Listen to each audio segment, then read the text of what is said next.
It's a little over 90 degrees outside and my crotch is sweating more than it needs to, so it's obviously the summer movie season and things kick off with Marvel's first entry in the entire year, at least Marvel's cinematic universe, that is, because we had Logan earlier this year, but now we got the universe moving forward towards its next phase with the latest entry, and that is Guardians of the Galaxy Volume 2. Very stoked, especially because aside from the other movies that we've had where we had certain characters kind of bleed in here in and out, like Civil War where we had Tony Stark be part of that whole story, and then we had Doctor Strange in which we saw a little snippet with Thor there in the end credits.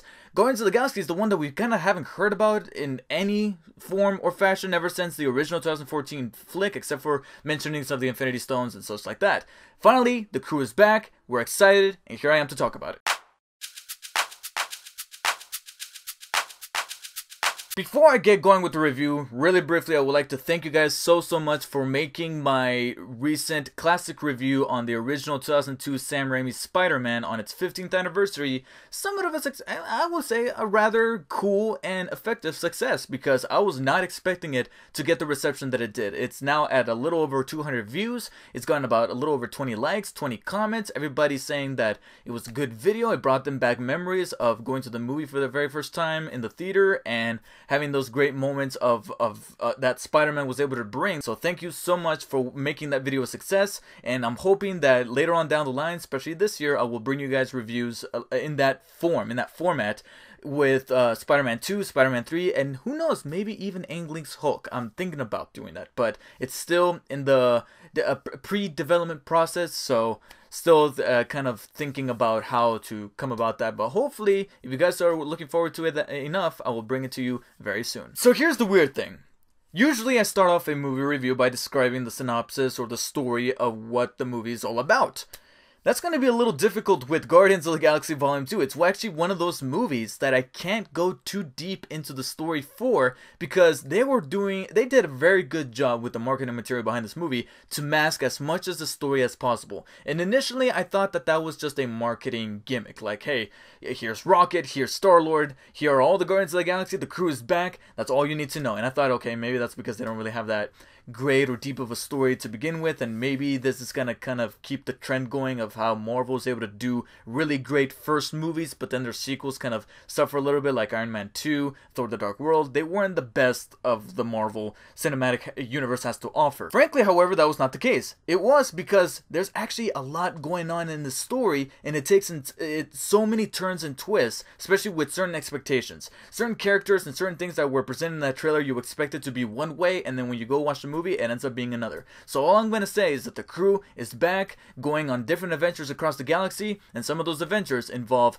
the return of Peter's dad, as well as the inclusion of Mantis, some of the other supporting characters that don't make up necessarily all of the Guardians of the Galaxy, like Nebula and Yondu, are back, and we also got the inclusion of these alien species that look like Oscar statuettes, and they're involved in there somehow. Beyond that, can't say much more, except that being that this is probably the most out there property that Marvel has under their belt right now, you can it's very difficult to have a certain set of expectations when it comes to the story, because they can go literally wherever the hell they want. Different universes, different dimensions, different characters, different races, all that. So expect the unexpected. Unlike some of the other Marvel movies, even Thor, because they got their own little corner of the universe or dimension in that regard with Asgard and whatnot, and especially with the down-on-earth Avengers like Captain America, Tony Stark. They're down on Earth. Spider-Man, they're down on Earth. They can't really go that far beyond their little limits.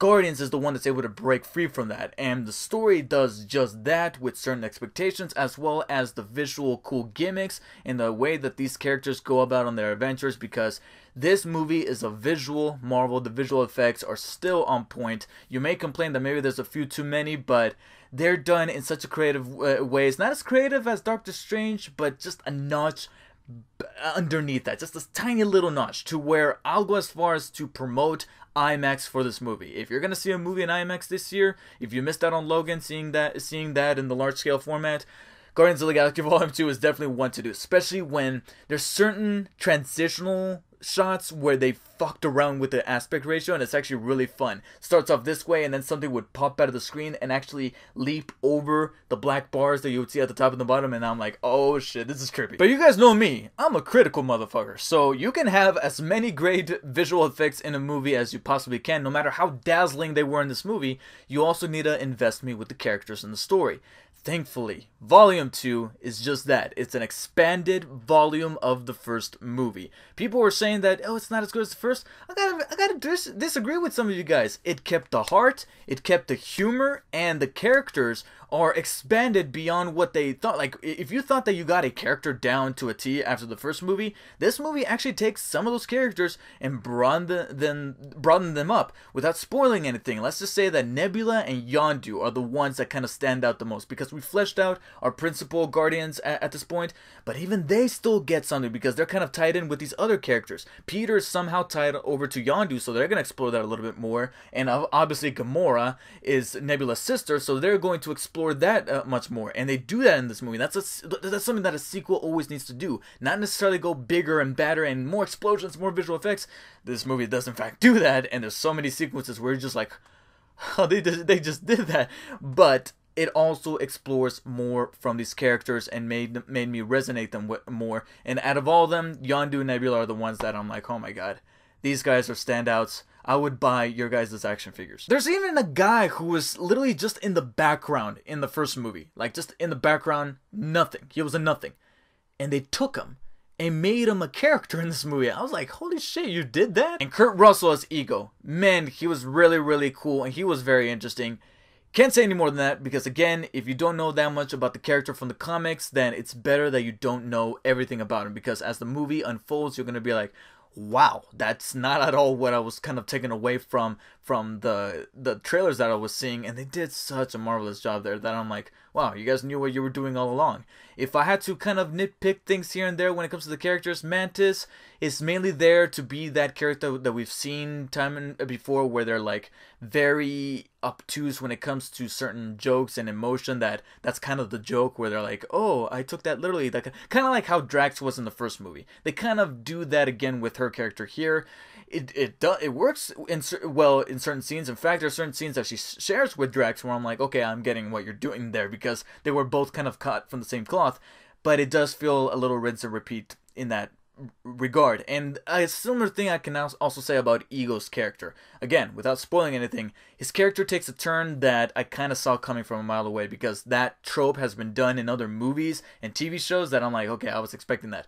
Doesn't take away from the fact that they were able to do it so well. It's still effective, it's still emotional, and it's still handled very well. It's just that I can't deny I've seen it before. And considering that this is the only time that we're going to be seeing the Guardians of the Galaxy prior to Infinity War, the only thing that I wish I could have seen, although it's not really a necessity, is that I wish we could have had a much more broader inclusion of the MCU in this movie. But at the same time, there's a part of me that's kind of glad that we didn't. It was kind of its own contained thing. We got a beginning, middle, and end. And even though it didn't up the stakes the way, let's say, Winter Soldier or Civil War does, it feels like you got these band of characters that you really know and love, and you see them go on another adventure. It's like watching your favorite TV show where, yeah, you know, one episode doesn't necessarily overshadow the other. There's some cooler episodes that are better than others, but for the most part, you get an episode where it's just another fun ride to go on this adventure with these characters, where you got the same level of chemistry, you got the same level of humor. Although I will admit, the humor, for the most part, like the majority of the humor was funny, especially some